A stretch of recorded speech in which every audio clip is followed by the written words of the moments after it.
थोड़ा आगे बढ़े, इस अंग्रेजियत का क्या असर है कॉन्वेंट स्कूलों का। अपने अच्छे खासे हिंदुस्तान में जहां समशीतोष्ण जलवायु है, टेम्परेचर बराबर का है, ना ज्यादा ठंडी है ना ज्यादा गर्म है, उस हिंदुस्तान के छोटे छोटे बच्चों को गले में टाई लटकवा दिया कॉन्वेंट के कारण।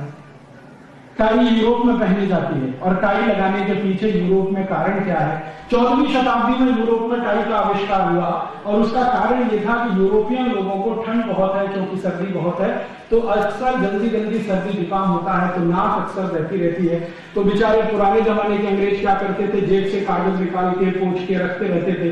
बाद में उनको लगा कि ये बार बार निकालना, पोंछना, रखना ये कोई बात बनती नहीं है, तो गले में ही लटका लो, एक हमेशा लटकता है, तो वो टाई उन्होंने लटकाई, नाक को खींच।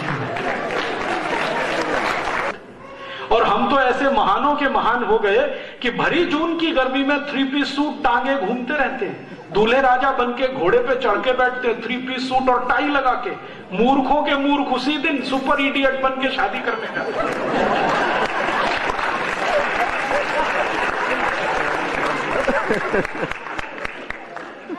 किसी को मैं पूछता हूं, भैया ये शादी का दिन है, इडियट क्यों बन रहे हो? ये 3 पीस सूट और टाई लगा के जून की भयंकर गर्मी में 45 डिग्री टेम्परेचर में जब पसीना पसीना शरीर हो रहा है, टाई सूट लगा के घोड़े पे चढ़ के बैठे हो, घोड़े पे बैठने की ये ड्रेस नहीं है। तो कहते राजी भाई आज तो छोड़ दीजिए। क्यों? आज शादी है, तो शादी के दिन सुपर इडियट होना है क्या? जोकर बनना है क्या? और मैं कभी कभी उनसे कहता हूं कि भैया अगर तुम 3 पीस सूट और टाई लगाते हो तो शादी के समय अपनी पत्नी को मैक्सी पहनाओ या मिडी में लेके आओ। मिडी समझते? हाफ स्कर्ट यहां तक, घुटने के ऊपर तक की स्कर्ट को वहां मिडी कहते हैं। तो मैं कहता हूं मिडी में लाओ अपनी पत्नी को, मैक्सी में लाओ, क्योंकि आप से गृहस्थी।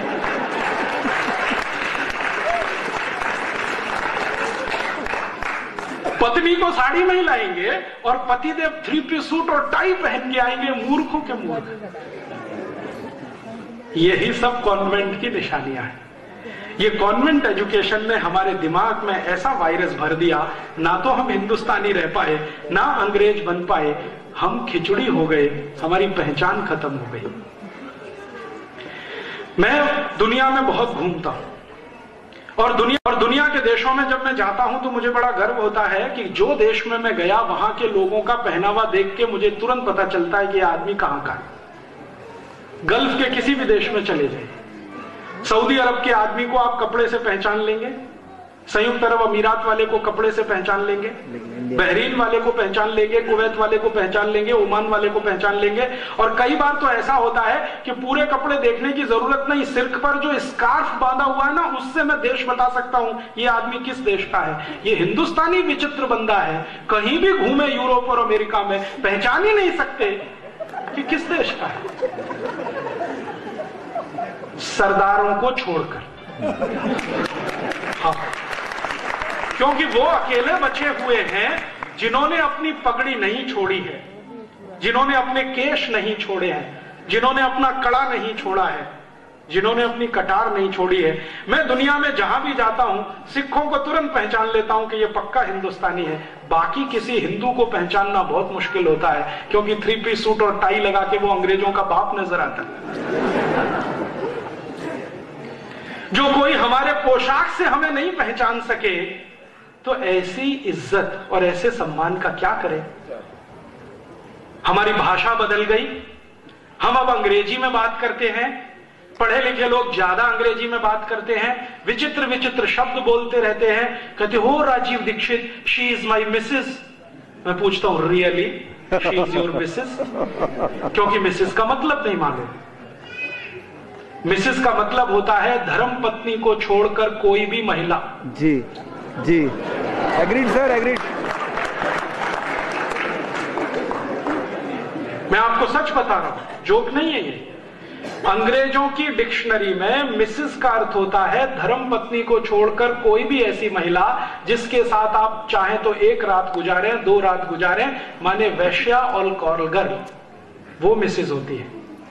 हम हमारी अच्छी खासी धर्म पत्नी को मिसेस बनाने पे तुले हुए हैं। Oh Rajiv Dixit she is my missus. तो मैं पूछता हूं really she is your missus? Oh my god. और इसका उल्टा है मिस्टर। मिस्टर माने पति को छोड़कर कोई भी पुरुष जिसको आप इस्तेमाल करने के लिए लाए, पैसा देके सवेरे विदा करेंगे, वो मिस्टर। हम अपने धर्म पति को मिस्टर बनाते हैं, धर्म पत्नी को मिसेस बनाते हैं, बिना सोचे समझे अंग्रेजों की नकल करके अपने को अंग्रेजों से बड़ा सिद्ध करने की कोशिश करते हैं। बच्चों को बचपन से बड़ा करते हैं, उनको कविताएं भी सुनाते हैं तो अंग्रेजी में twinkle twinkle little star how I wonder what you are. उन बच्चों को पूछो भैया इसका मतलब क्या है, मालूम नहीं। Twinkle twinkle little star how I wonder what you are, मतलब मालूम नहीं है। रटा रटा के उसको तोता बना दिया, पोपट। कभी कभी कुछ बच्चे आते हैं, rain rain go away come again another day little baby wants to play. फिर मैं उनसे पूछता हूं मतलब मालूम है इसका क्या? रेन रेन गो अवे माने बारिश तुम चली जाओ, कभी भी मत आओ क्योंकि मुझे खेलना है। भगवान ने अगर सुन लिया तो